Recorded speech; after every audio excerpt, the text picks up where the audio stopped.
Hello mga peeps, it's Feb 19.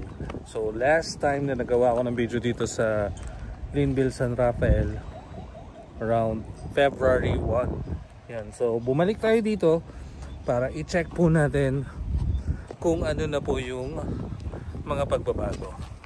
So yan, dito ako sa may part ng block 7 going dito sa may block 6.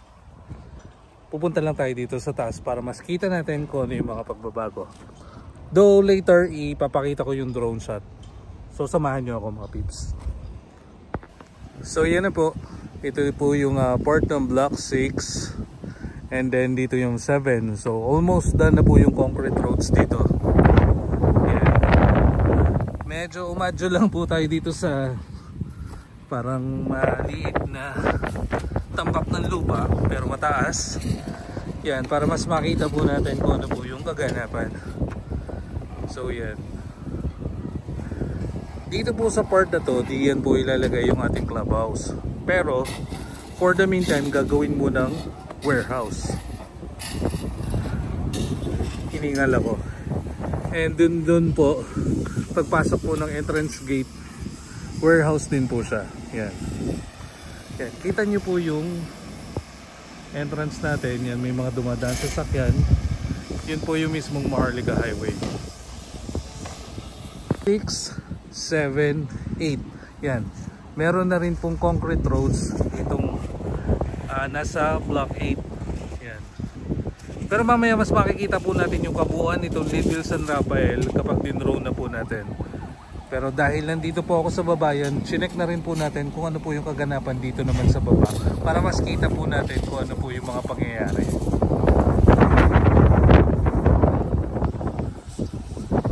Dito po sa portion ng Block 7, tutol pa po, yan. Ito po yung Central Terminal.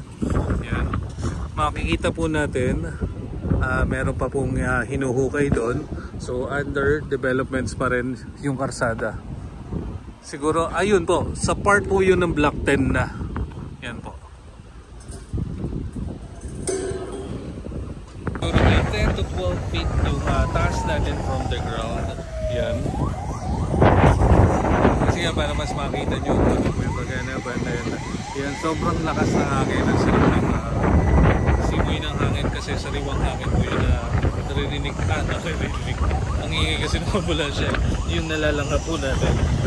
Shoutout mga peeps dun sa lahat ng mga nag-aabang po ng bagong update dito po sa Linville San Rafael. At yan, makikita nyo naman dito po sa video na continuous po yung construction developments dito po sa area.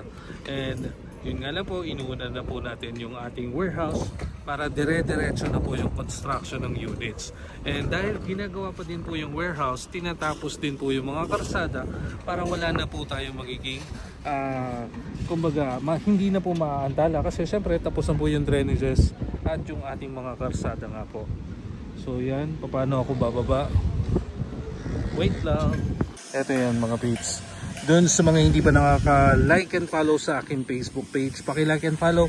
At kung meron pong interested po na mag-avail dito sa Linville, ayan. Yan. Paki-refer nyo na lang po ako. My name is Marcus J.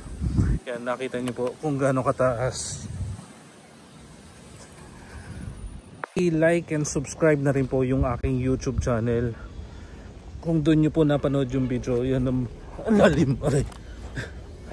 So yan mga peeps, alam nyo naman si Marcus J, kailangan ko pong may bigay yung mga bagong updates para din po sa inyo. Kaya dun sa mga interested na mag-avail po, better yet sa akin na po kayo mag-inquire. Yan. Para at least mas ma-assist ko din po kayo. And magkadalasan naman po doon sa mga videos na inilalabas po natin, hindi nyo na po problema yung mga updates, mga bagong gusto nyo po malaman regarding po dito sa Linville San Rafael. Yan, sa akin na po kayo mag-inquire. Dahil hindi nyo na po kailangan magtanong kasi automatic po gumagawa po tayo ng video para ma-update po lahat. Mga peeps, nandito ako sa kabilang side. Kanina nandun ako sa taas. Yan. So ito po yung part po ng block 6. dito po sa tapat ng block 6, 5, 4, and 3. Yun o, kitang-kita po yung gasolinahan doon. And then ito naman po yung sa part po ng block 7, yung kabila po block 8, sumunod po yung block 9. Yan. So far, kung mapapansin nyo po yung nakaraan kong video last February 1, makikita nyo na putol pa po yung pagkakabuhos dito po sa block 7 at saka dito po sa block 8, inuumpisahan pa lang. Pero ngayon po ay halos tapos na po itong 7 and then itong 8. Let's see. So dito po sa block 8 halos tapos na rin po.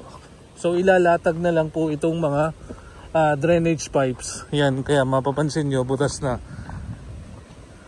Ito po yung sa block 8. Then sa block 9 naman, yung iba kasi tinatanong malayo na yata po yung mga kasunod. Eh nakita nyo naman po, nilalakad ko nga lang po, malapit lang po siya. Ito po yung sa block 9. Yan. At kasunod na po yung block 10. Dito po yung sa block 10.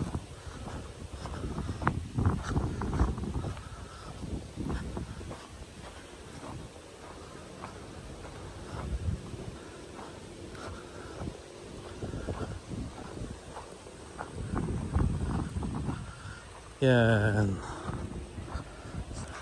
So ito po yung block 10. Dalawa yung jet na nakita natin. Ang sarap ng feeling kasi sobrang lakas ng hangin at andito po yung mga puno. Hindi lahat po ng mga puno dito ay tinanggal, kaya yun po. Ang kagandahan nito, ang ganda po ng view niya. 360 talaga pagka dito sa San Pablo, palibot po tayo ng bundok. Dun sa mga bago pa lang nakakanood ng aking video, ito po yung Central Terminal dito sa May Mangga. Yun pong mataas na building na yun po yung hospital na ginagawa, yung Maharlika Hospital. And then sa tapat po ng Maharlika Hospital, nasasabit ako lakas ng langit, yan po yung SM San Pablo. Yan.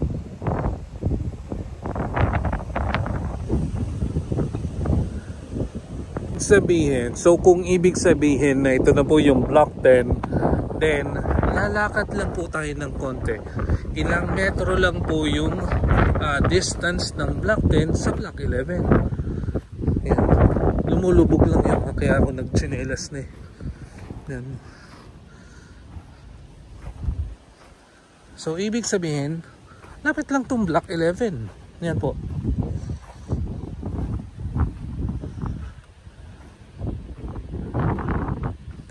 Ito na mga babes yung block 11. Ito po yung part ng block 11. Hindi na po ko aadyo dito kasi dumudumi ang aking medyas. Ayun po.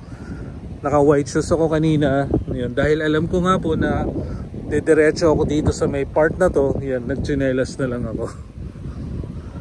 Mga babes, kung dinbil po ang pag-uusapan, better yet, ako na lang po yung hanapin nyo para ako po yung makapag-assist sa inyo. Hindi nyo na po problema ang mga updates. At ganun din po sa processing po ng housing loan. Kami po ang bahala mag-assist until such na ma-turnover po sa inyo yung unit. And I would like to say thank you din po sa lahat at patuloy pong nanonood ng aking video. Yan. Salamat po sa inyong mga suporta at sana po i-share nyo rin po doon sa mga kakilala nyo na nagpa-plan po na mag-avail po ng unit.